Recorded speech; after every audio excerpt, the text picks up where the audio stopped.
안녕하세요. 자, 오늘은 김춘수의 시를 같이 공부를 해보려고 합니다. 꽃을 위한 서시라는 시가 사실 수능특강 거의 마지막 부분에 실전학습에 나와 있는 시거든요.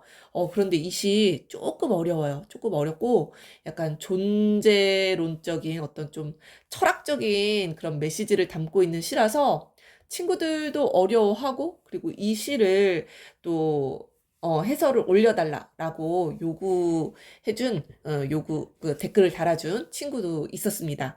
자, 아무튼 이 김춘수의 시는 종종 연계교재에도 실려 있고, 뭐 모의평가, 뭐 수능 종종 나오죠. 그죠? 그랬을 때 이 김춘수 시는 이 존재 탐구에 대한 시를 많이 썼어요.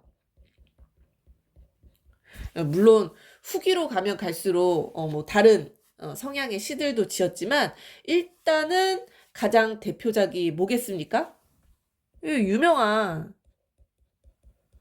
꽃이라는 시가 있잖아요. 내가 그의 이름을 불러주기 전에는 그는 다만 하나의 몸짓에 지나지 않았다. 내가 그의 이름을 불러주었을 때 그는 나에게로 와서 꽃이 되었다. 한 번쯤 들어봤죠? 그죠? 이름을 불러주었을 때 꽃이 되었다. 이거 아마 학급 운영할 때 선생님들이 게시판, 그죠? 게시판 꾸밀 때 많이 사용하는 시이기도 합니다. 그만큼 이 이름을 불러주었을 때 꽃이 되었다. 나에게 뭔가 의미 있는, 가치 있는 존재가 되었다. 라는 그런 내용의 시거든요. 그래서 이 꽃이라는 시가 사실은 굉장히 유명한 시고요. 이 시를 지은 다음에 또 지은 시가 꽃을 위한 서시입니다. 그래서 같이 묶어서 보면 너무너무 좋은 시고요. 그리고 우리가 수능 완성해서 이건 선생님이 업로드를 했습니다. 신동집 시인의 이 오렌지라는 시가 있어요. 선생님이 이 시에 대한 그 영상을 올렸을 때도, 이 오렌지라는 시는 김춘수의 꽃을 위한 서시랑 같이 공부하면 좋다. 이 얘기를 했었습니다. 비슷한 식구들이 나오거든요. 나는 지금 위험한 상태다. 오렌지도 지금 마찬가지로 위험한 상태다. 시간이 똘똘 배암에 또아리를 틀고 있다. 뭐 이런, 연이 있습니다. 여러분들 공부 열심히 한 친구들은 기억이 날 거예요.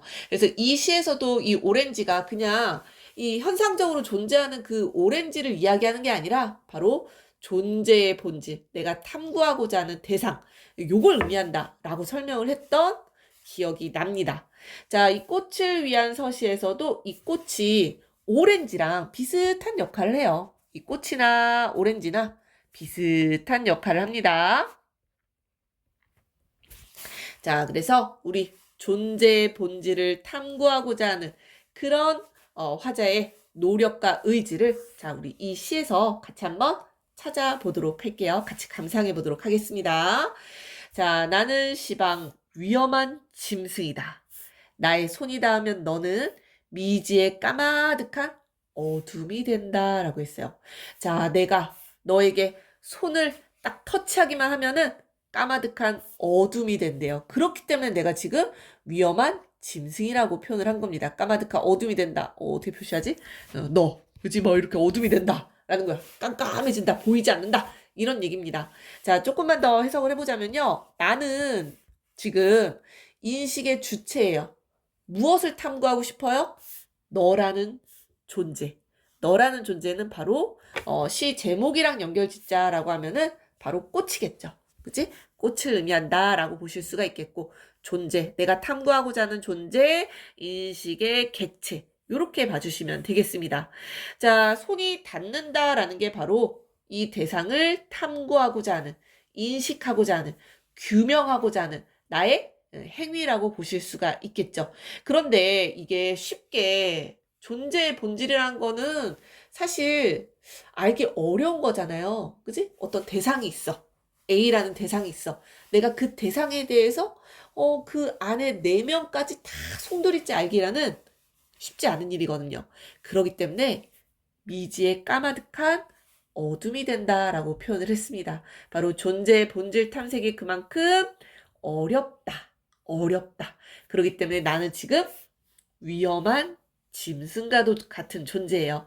이 존재의 본질을 규명하려는 순간, 손이 닿는 순간 어둠이 되어버리기 때문에 뭐 미궁에 빠진다 선생님 뭐 이런 식으로 표현했는데 자 아무튼 이 본질을 탐색하는 것이 어렵고 한계가 있다 라는 의미로 해석을 하시면 될 것 같습니다.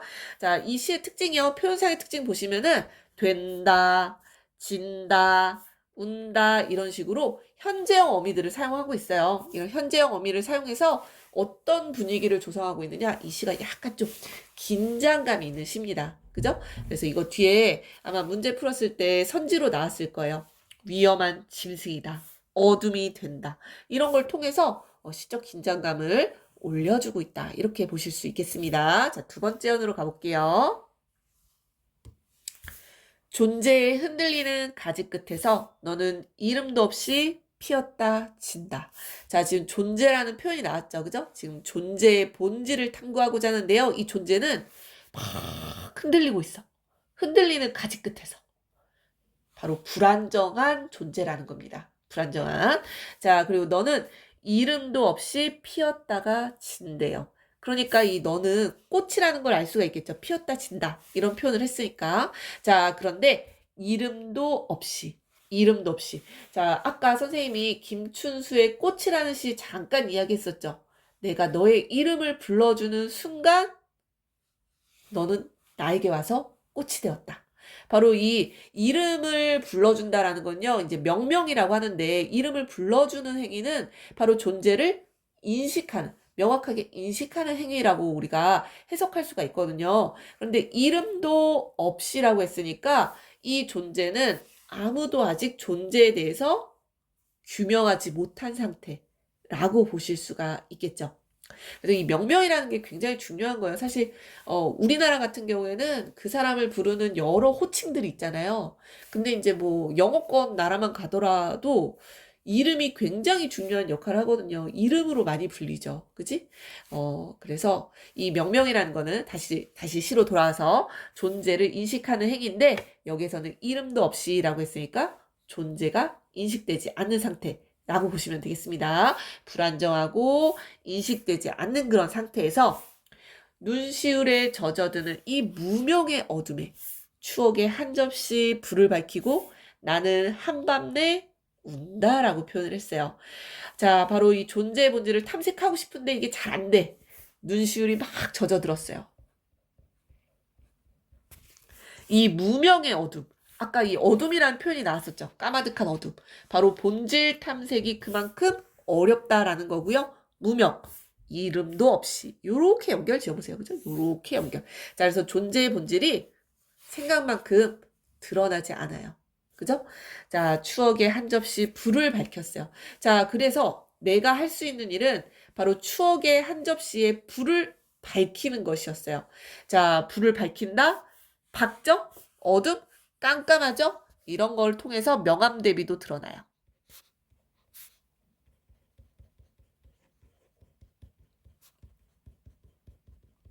명암 대비는 시각적인 어떤 대비, 그죠? 강렬한 어떤 시각적인 인상을 주는 거죠. 그래서 어두운 곳에 이 불을 밝혔다라는 얘기입니다. 어떤 불? 추억의 한 접시. 추억이라는 건 내가 지금까지 쌓아왔던 모든 경험을 다 모아서 불을 밝힌다라는 건 바로 내가 존재의 본질을 규명하고자, 탐구하고자 하고 있는 거잖아요. 그것에 대한 나의 노력이라고 보실 수가 있겠습니다. 나의 경험의 총체를 다 모아서 바로 존재의 본질을 규명하고자 하는 것이죠. 나는 한밤내 운다라고 표현했어요. 존재의 본질을 규명하고 싶은데 지금 못하고 있잖아요. 그래서 존재의 본질을 규명하지 못한 이런 슬픔, 운다, 뭐 눈시울에 젖어든다 이런 식으로 화자의 정서를 표현했다라고 보시면 될 것 같습니다. 자, 그래서 존재의 본질을 탐색하기 위해서 노력을 하고 있어요, 화자가. 불을 밝히고 한밤내 운다라고 표현했거든요.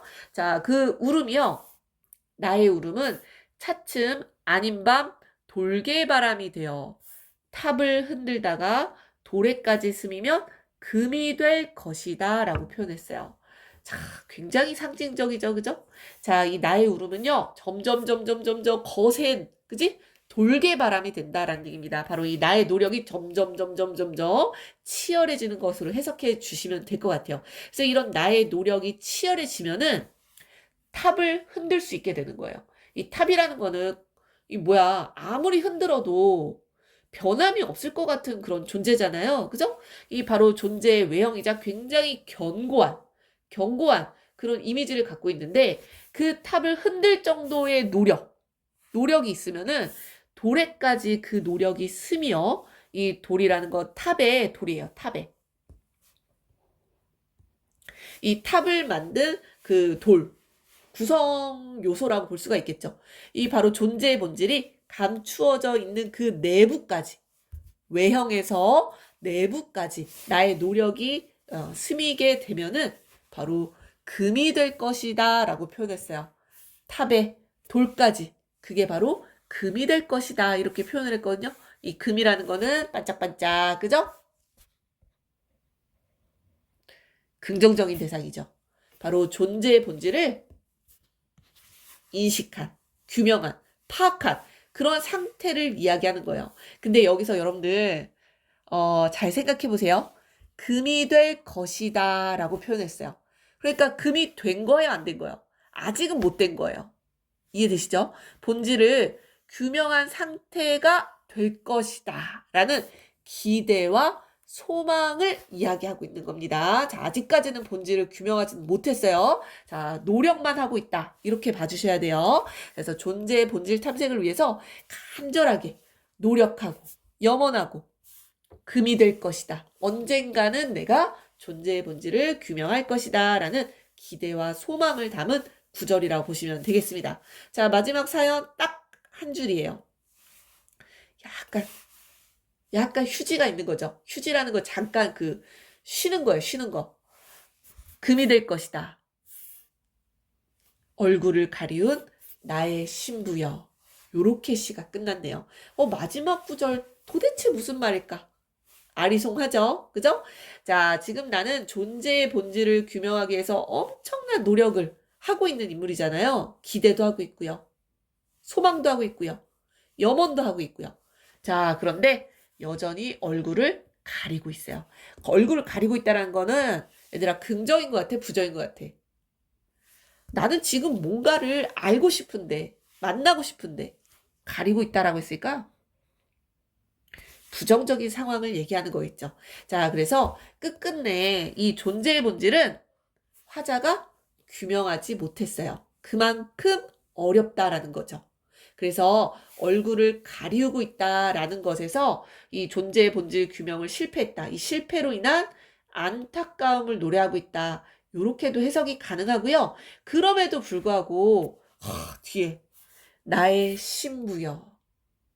갑자기 신부가 등장을 했어요. 신부. 신랑 신부 할 때 그 신부입니다. 자, 이 신부라는 시어에서 우리가 뉘앙스를 찾으셔야 돼요. 얼굴을 가리고 있지만 나의 신부는 언젠가는 그 면사포를 걷어내고 얼굴을 보여줄 거잖아요. 그쵸? 지금은 보여주고 있지 않지만 언젠가는 규명할 수 있을 것이다. 라는 어떤 기대 그리고 가능성을 마지막에 제시하고 있다. 요렇게 해석을 하셔야 됩니다. 자, 그래서 마지막 사연.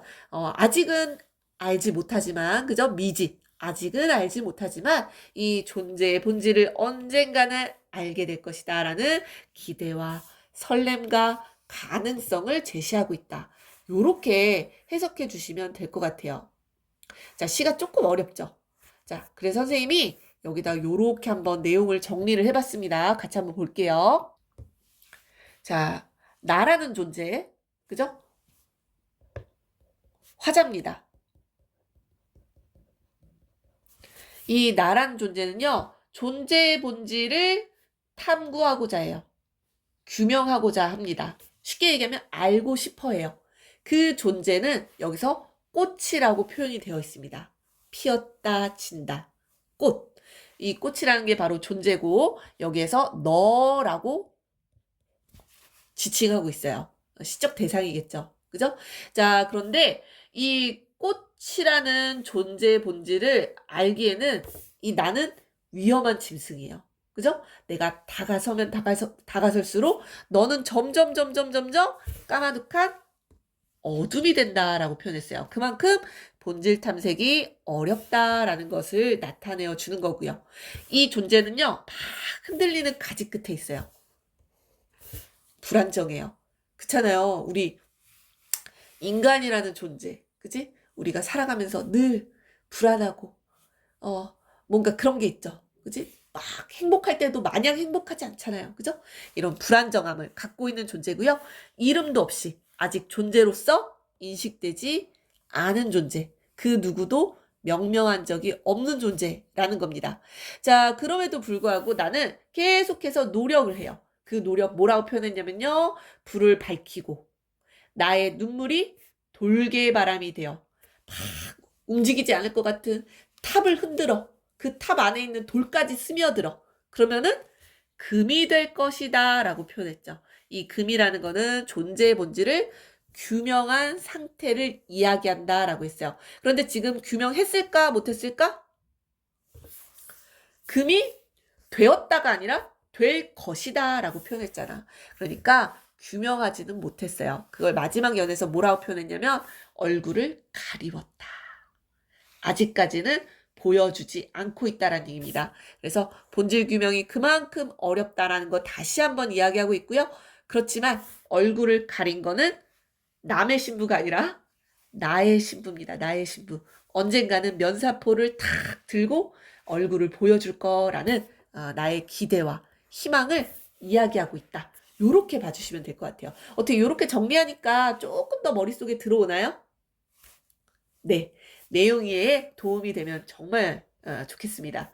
자, 시를 다시 한번 이거는 이 시는요 좀 생각을 하면서 이게 무엇을 의미하는 것일까 생각을 하면서 약간 철학적인 사유와 함께 감상해야 되는 시라고 생각이 들어요. 자, 마지막 박스글 읽고 마무리할게요. 자, 이 시는요, 꽃을 통해서 존재의 본질을 탐색하는 시입니다.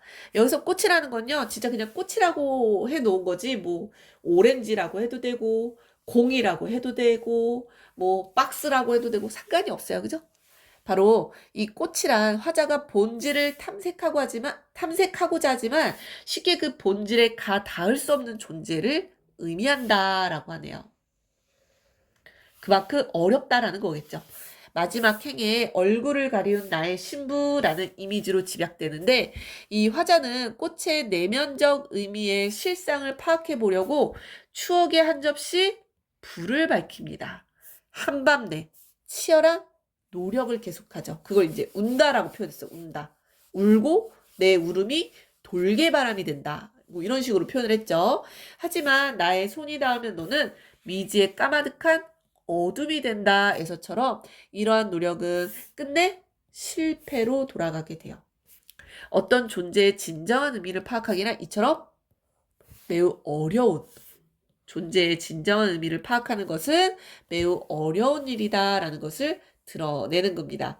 하지만 미지의 까마득한 어둠은 존재의 세계로 진입할 수 있는 역설적인 통로가 될 수 있다라는 가능성도 함께 제시했다. 내용 진짜 어렵네요. 그죠? 미지의 까마득한 어둠이 되었을 때 그 어둠 속에서 한 접시에 불을 밝히면서 계속 내가 노력을 하잖아요. 그렇기 때문에 뭐 역설적인 통로가 될 수도 있다라는 가능성, 이런 식으로도 해설이 가능하겠네요. 자, 마지막 주제, 바로 존재의 본질 탐색에 대한 염원을 노래했다.